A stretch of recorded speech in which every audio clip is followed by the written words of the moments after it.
Welcome back to Well, That's Interesting, the only reputable podcast. Yeah. The only one. And I am your reputable host, Jill Chacha, and I'm with Marissa, fact checker Riley. That's right. I am the fact checker. I checked it. We are the most, what was the word you used? Reputable.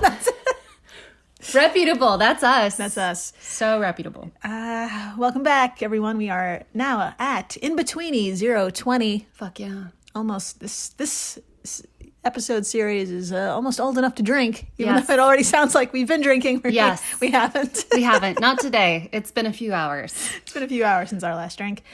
Yep. It's In-Betweeni 020. And we've been on an invasive species kick. Oh, yeah. Last several episodes cover like dog-sized lizards in Florida and like mammoth fish in Europe. And today will be no different. Amazing. Well, the first half of the show anyway. Mm. The second half is going to be painfully cute and the shit like Pixar movies are made out of. Oh my God. But first... Why would you do that to me? It's you okay. know Pixar films break me. I had to stop. Yeah. Well, we're going to start with brain infections and then move on to Pixar. So we're going to start. Okay. We're going to start easy and then move on to the horrifically cute. Let's get to the title. Okay, brain infections from eating feral pigs, and then the cutest giraffe rescue you're ever going to see. Oh my God. This is so... The first one is like a horror movie, which Yes. I'm very comfortable with. And the second one does sound like a Pixar movie. I think Pixar movies are scarier than like Hereditary in my mind. They like an Ari Aster film. Yeah. What a disgusting way to start a sentence. An Ari Aster film I watched in my, I don't know, viewing projection room. No, I think a Pixar film is so much scarier because it makes you feel your feelings. Whereas a horror movie just makes you think about blood and demons. Yeah. And Blood I like that and better. demons are much easier to deal with than my thoughts. Yeah. My feelings. I can process a cave creature in the easy. catacombs of Paris Not a problem. much easier than the future. Yes. Or, yeah. Or Or just the emotional reckoning of coming to terms with some sort of, character development. God. oh God, they're so good at it. Anyways, I'll let you continue with the podcast and stop talking about my own stuff. No, it's we all feel it. So let's talk about brain infections. Yes, let's do it. Okay, so let's dive into the facts about adorable, destructive, wild piggies of North I America. love that you call them piggies. That's right. Quoting from the Atlantic article, "The clock is ticking on America's feral swine bomb." Quote, "There are as many as 9 million feral swine across the United States. Their populations have been expanding from about 17 states to at least 39 over the last 3 decades. Wow. Canada doesn't have comparable data, but Ryan Brook, a University of Saskatchewan biologist, what a word, Saskatchewan. What a word. I'm staring at it and I am in disbelief. How you guys say that every day. Amazing. Amazing. So Ryan Brook, who researches wild pigs, predicts that they'll occupy 386,000 square miles across the country by the end of 2020. Another thing that happened in 2020. And they're currently expanding at about 35,000 square miles a year. Damn. I've heard it referred to as a feral swine bomb, says Dale Nolte, manager of the National Feral Swine Damage Management Program at the U.S. Department of Agriculture. They multiply so rapidly. To go from 1,000 to 2,000 is not a big deal, but if you've got 1 million, it doesn't take long to get to 4 million and then 8 million, end quote. How funny would it be?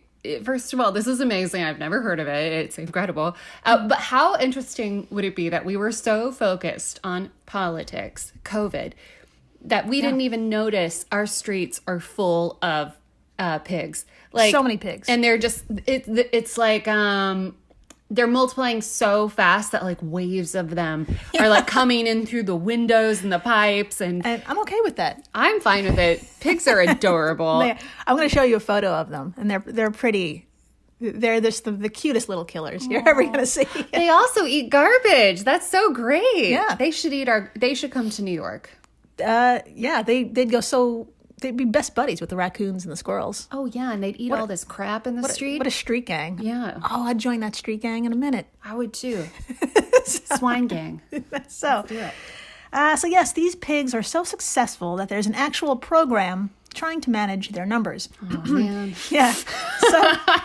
So why and how did they get here? Now, if you guessed it's probably humans' fault, you're right. Of course. Would you like to read further from the Atlantic? I would love to. right. Quote, most wild pigs are a mixture of domestic breeds and European wild boar.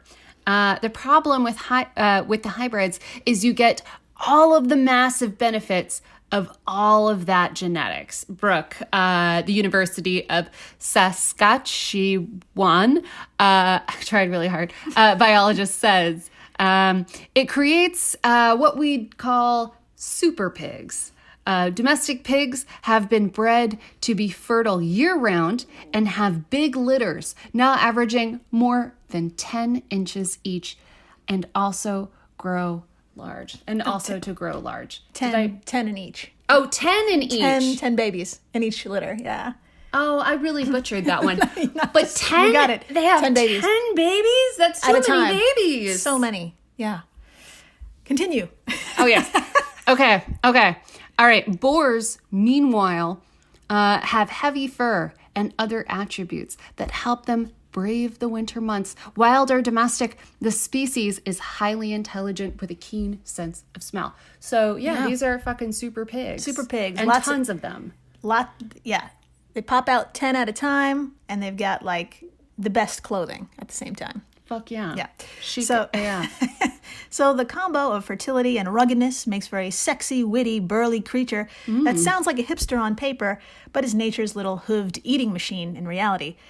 A family of wild pigs is called a sounder, and that's usually made up of 2 to 3 sows, or adult lady pigs. Nice. And their babies. And altogether, those numbers can range up to 20 to 30 pigs in one sounder. Holy shit. Now, would you like to see one sow and her annoyingly cute little litter? I thought you'd never ask. All right.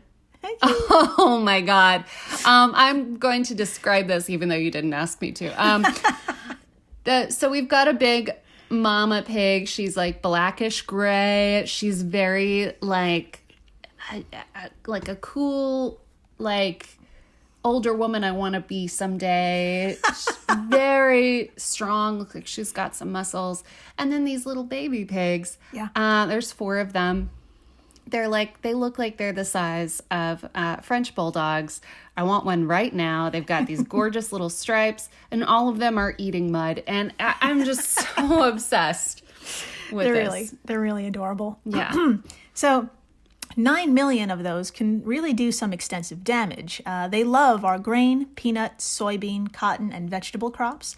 They even go for farmers' calves, lambs, and pregnant livestock. Wow. Yeah, native plants are a huge part of their diet, and yes, even native animals, from snakes to baby deer. Everything is on the menu. What can I say? We made them in our image. This is the most American thing Yep. I've ever seen. I'm positive if they figured out how to fry something. We're doomed. Yeah, we'd be doomed. If they harness fire, it's over. Are they going to eat people? I mean, I'm for it. Yeah. There are some people I wouldn't mind Feed them to the pigs. disappearing at the moment. So, according to The Atlantic. anyways, we'll just move on from the darkest statements we've ever made. We're fine. We're fine. We're totally fine. According to The Atlantic, they're responsible for $2.5 billion in damage each year. Oh my God. So, what are our options here? Well, one, you could trap them, and trapping is great because you can catch multiple pigs at one time using few resources. So who better to ask for trapping advice than a Texan? There you go. That's right. And don't worry, Marissa, it's not you. I'm not going to ask you for trapping advice. If you had, I would have come up with an answer. I'm just saying. So our advice today is from local radio station KSS in Hopkins County, Texas. Basically, you make yourself a big old cube that snaps shut. Quote, the best type of trap would ideally be a permanent trap about 25 feet wide. with a T-post every 4 feet to strengthen it. Put a top on top and make the walls around 7 feet tall because wild hogs can jump as high as a deer. Wow. If you decide to trap wild hogs, make sure to provide shade or some form of protection from the heat because the hogs, they cannot sweat and will overheat and die if left out in the sun. Oh, babies. Yeah. How funny would it be if you asked me that and I gave you that exact answer with that much knowledge of pigs and structures? My God, yeah. I would be shocked, but also not shocked Yeah. at the same time. I'd be like, well, what the hell are you doing podcasting? You should be making, you can make a pretty penny making pig swine traps. Swine traps. That's right. I do want to also mention that I appreciate that they don't want the pigs to overheat and die from the sun. I think that's a kind, humane way to trap. I don't know what's going to happen next, but Okay, it's not humane. The okay, next one. got it. The second option is hunting. Okay. And this is tricky because pigs aren't dumb. No. If shot at, they know they're not welcome, and the sounders then travel miles to a spot where they feel is safe, and thus extending their reach and populating in a new area. So KSS says to stick to hunting any pigs on your own farm or property, and do it around 2 a.m. because, like we said, they're smart. Pigs know humans really aren't around at that time in the middle of the night, so you'll most likely see them out and about around that time.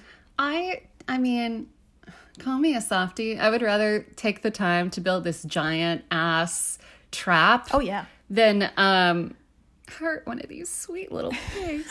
Says the woman who ate pork last night. So it's complex. It's a complex issue. So all of this brings us to our main story. And that story takes place, and you guessed it, Florida. That's right. That's right.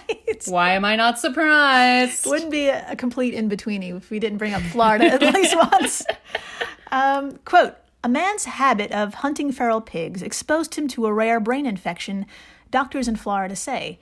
In a recent case report, they detail how the man developed a serious kind of infection that's mostly disappeared in the U.S., caused by Brucella bacteria. End quote. And that's from Gizmodo.com. Ooh. So, yeah, the Florida man ends up with rare brain infection. And I know what you're asking. What in the holy fuck is Brucella or brucellosis? Seriously, please tell me right now. Yeah, so long story short, this particular bacteria is carried by wild animals, and on occasion it can get into livestock that's roaming outside and like sharing that land, livestock like cattle. Okay. And when it gets into cattle, then it can kind of get into us. This Brucella strain causes goat fever. Okay. As the old-timers in the 19th and early 20th century once called it. There's sweating, fatigue, joint pain, weight loss due to the fever. If you caught yourself a bad case, the bacteria could travel to your brain, causing headaches and seizures. Now, livestock in the United States is routinely tested and vaccinated for Brucella, and it's a huge success, which is why you haven't probably heard of this kind of thing before. Yeah. Now, our Florida man didn't get goat fever by these traditional means, though.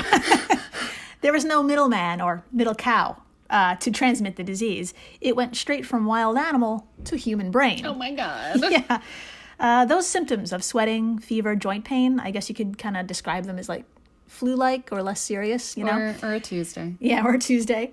Now, that went on for 11 months. He had that for 11 months before Florida man went to the doctor. Oh, my God. And by that time, the Brucella made its way to his central nervous system. Oh, my God. Yeah. The case report provided by BMJ Journals says he was diagnosed with neurobrucellosis, which can include blurred vision, hearing loss, muscle weakness, and facial paralysis. Not fun. He was given a shit ton of antibiotics through IV, and thankfully he did live through this ordeal. Thank God. Yeah, so if you fancy wild hog meat, I found some good advice. This time not from a Texan, but from a Georgian, over at Georgia Outdoor News. And would you like to do the honors and read their advice on how to safely handle wild hog meat? I would love to. Yeah. Okay, from the article, Kill Feral Hogs, but handle them carefully for your health and your dogs. Quote, when butchering a hog, that you have killed, use clean, sharp knives to reduce the risk of slipping. Wear rubber or latex gloves and eye protection when handling hogs or their meat. Avoid direct contact, bare skin, with fluid or organs from the hog. Wash your hands with soap and water for at least 20 seconds after handling the hogs. Clean working surfaces with hot, soapy water. Separate raw pork from cooked pork and other foods. Cook pork to an internal temperature of 160 degrees Fahrenheit using a food thermometer. Chill raw and cooked pork promptly. That's a lot. That is a lot of instructions. As I was reading that, I got closer and closer to the computer because I was also like weirdly trying to memorize it. Yeah. In the case that society collapses and this is what we have to do. Oh yeah, plenty of wild hog meat out there for us. Yeah, because that's where my brain goes these days. It's understandable. Yeah. It's really understandable. And I also bet you didn't know you were going to learn the internal cooking temperature of wild hog today. I didn't. 160. 160, write it down. That's the joy of this podcast. And then after the break, we're going to experience the joy of rescuing giraffes stranded on an island. Oh, God. So please, first, though, I want, please listen to this amazing preview of a new amazing show called Ad Creeps. And then we're going to get into the disgusting cuteness. Yeah. Now, see you in about 2 minutes. Hello, everyone. You may recognize me as Gabby from the History of Everything podcast. And my name is Brenna, and you don't recognize me from anything yet. Together, we're two scientists who explore all of the weird little questions and conspiracies of the universe in our new podcast, Mystery of Everything. Everything has an explanation. We hope. That is what we're here to figure out.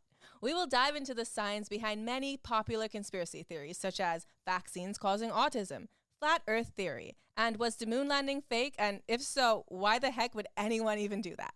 But it's not just conspiracies. There's a lot of cool mysteries that we will attempt to use science to explain, such as near-death experiences, what made the Vikings go berserk, and can I control my co-host with MK Ultra? Wait, what? Anyway, make sure to check out the Mystery of Everything podcast everywhere where you find your podcasts. Hello everyone, Stakuyi here. And I'm Gabby. And we are the hosts of History of Everything, a podcast which you can probably guess by the name is, well, I mean, it's about everything. Do you want to know why people thought potatoes were evil and would give you syphilis? Are you curious about all the stories of the terrible and stupid ways that people have kicked the bucket over the years? Do you want to hear tales about all of the different badasses of history and the lives that they had brought to life? Well, if so, then look no further. History of Everything is just the right podcast for you. It's available on Spotify, Pandora, and anywhere else that you get your podcast from. Join us for some fun and just see how weird and wacky history can be.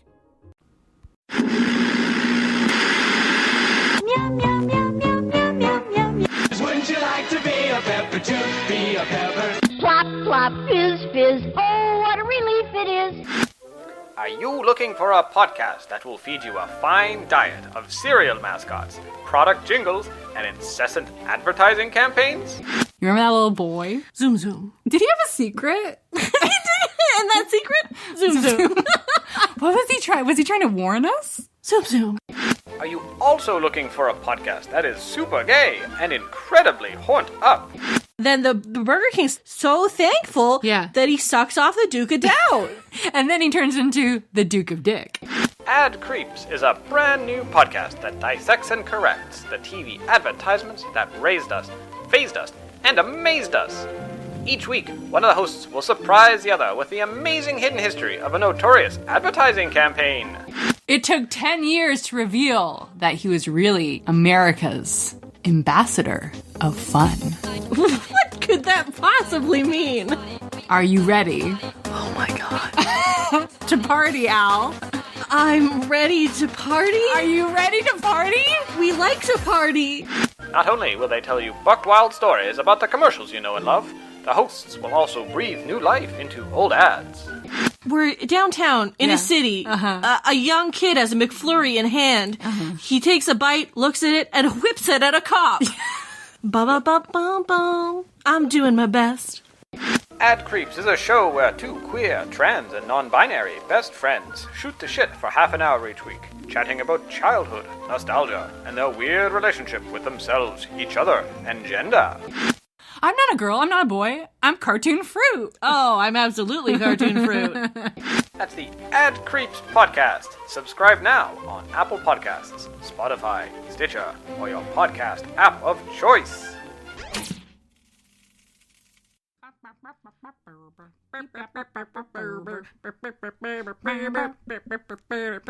So you can't stop thinking about it. Hey everyone, Jill Chacha here from Well, That's Interesting, and I am absolutely thrilled to tell you about Spotify for podcasters. I use it, I love it, and it all started by downloading the free Spotify for Podcasters app, which has all the tools you need in one place to record and edit your masterpiece of a podcast. Spotify for Podcasters also distributes your show to all major platforms. So when you hit publish, your episodes will stream not only on Spotify, but I'm talking about the Apples, the Googles, Stitcher, Good Pods, the other ones. You get the idea. And you can monetize your podcast with no minimum listenership required. You could also set up monthly subscriptions and record ads just like this one. So what are you waiting for? Download Spotify for Podcasters today and start changing the world. Oh, and please, stay interesting. And we're back. We are so back. We're so very back from our bathroom break, and I don't want to talk about it. I don't either. No. Instead, we're heading around the world to beautiful Kenya. Specifically to a plot of land that was once a peninsula, but because of intense flooding, it has become an island, and we are now at the newly formed Longicharo Island in Lake Baringo. Wow. Now, back in 2011, conservationists thought the one-time peninsula would be a safe haven for the endangered species of Rothschild's giraffes. Now, today, there are only about 1,600 in the world, with 800 living in Kenya. That number seems low, and it is. They are still very much endangered, but today's numbers are higher than 2011. In fact, there were no giraffes in the area at that time. Yeah, you're right about breaking my heart. Yeah. This is Pixar. This is Pixar. the beginning of a Pixar movie. There's flooding. There's, so. And it hasn't even been the first 10 minutes yet. No, it's not I'm gonna cry. I'm kidding. I'll be fine. So placing them there did work. The area was teeming with food, and it was an all-around wonderful habitat for these giraffe until the body of water surrounding the peninsula started to rise. No. Yeah, conservationists can only stand back and watch as the peninsula became smaller and smaller over the years until the land was fully surrounded in 2020, of course. Of course. Yeah. Now, unfortunately, 8 giraffe were on the newly formed Longicharo Island. Now, you think 8 is a low number, but for the Rothschild's giraffes, that's 1% of their total population. No. And being left on an island surely meant eventual starvation. No. Yeah, it was clear. Operation Get Them the Fuck Out of There had to happen. Yes, I will do it. Yes. I will go. I'll carry one. That's probably impossible. Also adorable. So before we get into the details of the plan and what happened, I'd like to show you 2 pictures. And I really just want you to describe what you see. Okay? I'm so scared. They're going to be really cute, Oh, aren't it's they? good. Painful. Oh, no. All right, here's one photo. Oh, my God. What do you see? I see a raft with several brave souls. And the raft is just a straight up wood raft, like a flat surface. And then on the raft is kind of like a cube tent without a top. Mm-hmm. And peeking out from the top of that cube is a giraffe's head because they're so tall. That's right. And it looks like, is it wearing a little eye covering? Yeah. It's wearing a little eye covering. I guess right. So it doesn't know it's, it could drown it any second. Right. Not that these nice people would let that happen. No, not at all. Right? Okay. Not at all. All of these photos, including the little piglets, will be on our Instagram at wellthatsinterestingpod. They better be. I need to see them again. All right, here is the second photo. So we're panning out from the raft you just saw. Okay, so my concerns about the giraffe being okay. have been have slightly dissipated because the raft that I was talking about, there were tons of people in it, kind of around the edge of it, of the cube part. But now I see that there are 5 canoes full of people around the raft assisting. Yes, exactly. Yeah. And it's a good point of view of how big the lake is. It's just massive. There's no way these giraffes could have just swam it or crossed it themselves. They were definitely stranded. So in that raft with her little head peeking out, that was a Siwa, and she was the first giraffe rescued from the island. That raft looks simple, but it took quite some engineering and giraffe mind reading to make this plan work. Some facts about the Rothschild species. Let's start small. Okay. You can identify them a couple of ways. One being how many ossicones they have on their head. And I looked it up. Those are the horn-like or the antler-like protrusions between their ears. Right. Have you ever looked at a giraffe's head? Those things little sticking nubs? out? Yeah, those little nubs.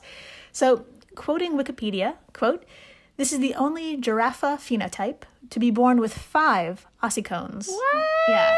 2 of these are the larger and more obvious ones at the top of the head, which are common to all giraffes. The 3rd ossicone can often be seen at the center of the giraffe's forehead, and the other 2 are behind each ear. End quote. Wow. Yeah. Okay. Now, what comes into play with this rescue is the rest of their body. Yep.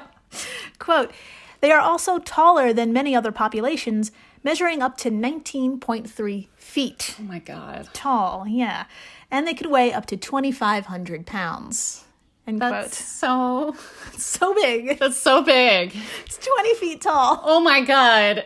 I'm just amazed that raft isn't just sinking into the water. Yeah. So what became pretty clear is that these giraffes would have to be rescued one at a time. Yeah. Would you like to read from gizmodo.com? I would love to. Okay.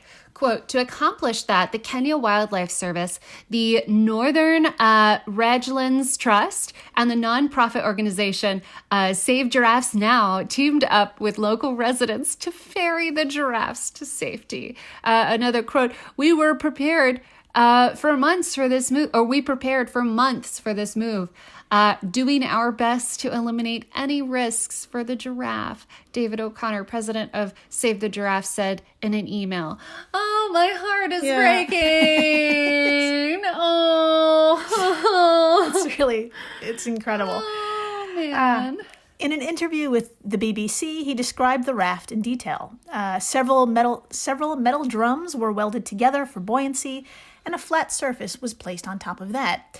The flat surface was then sprinkled with compacted earth, so the giraffe would feel as though it's on the ground and not on a barge. The tarp, nearly 20 feet tall, was reinforced with metal poles, and this made something of the cube you were talking about. Right. So when it was time to go, Asiwa was safely sedated, and her eyes were covered with a little, burlap hood around her head. It looks like what Audrey Hepburn put on her face to go to sleep in Breakfast at Tiffany's. Just like that. Like a sleeping mask. Yeah. So it's Breakfast at Tiffany's meets giraffe. Asiwa. So when she came to, she was guided to the barge where she stood for the ride. Would you like to read further? Yes. And also, oh God. Okay, quote, "We sailed to Siwa over a mile of crocodile-ridden waters to the newly established Ruko Giraffe Sanctuary, and our team was there the whole way to ensure Asiwa was safe," O'Connor said. The 4,040-acre giraffe sanctuary nestled into Ruko Conservatory was recently completed and includes fencing that should keep Asiwa and her friends safe from predators and other hazards. A 20-person team at the conservatory will also be on hand to protect the animals, from Gizmodo.com. I feel so much better, right. But my heart is still broken. Thank you so much. The plan was a huge success. Shortly after Asiwa was rescued, her friend Pasaka was right behind her. All 8 giraffes will be joined with 12 more in that sanctuary to up those numbers and just to be happy doing whatever the fuck it is giraffes like to do. Yeah. The end. The end. They fucking made it. The end. They're safe. They're safe. They're safe. I'm sad, but also joyous, heartbroken. I'm going to be Googling, Instagramming giraffes later. Yeah, absolutely. Google BBC giraffe rescue. Okay. And there's like a video of Pasaka being rescued. And how happy everyone is when he, I think it's a he, makes it on land. It's pretty great. It's really quite an operation. Check out the picture because there are so many people involved. Yes, so many. And that makes me feel a lot better than just one person tossing them on a boat. It's not just you carrying one. No, which I would have done. And fails, but I would have had good intentions. That was amazing. Yeah. A lot of ups and downs today. So many. That's it. Everybody, please subscribe and rate us so other people can find out about brain infections and stranded giraffes and all that shit. Yeah. And continue to email us everything you think is interesting. All of it. What animal stories do you have? Did you ever rescue one? Did you... Whatever the hell. Just send them to wellthatsinterestingpod@gmail.com. And... stay interesting. Please do.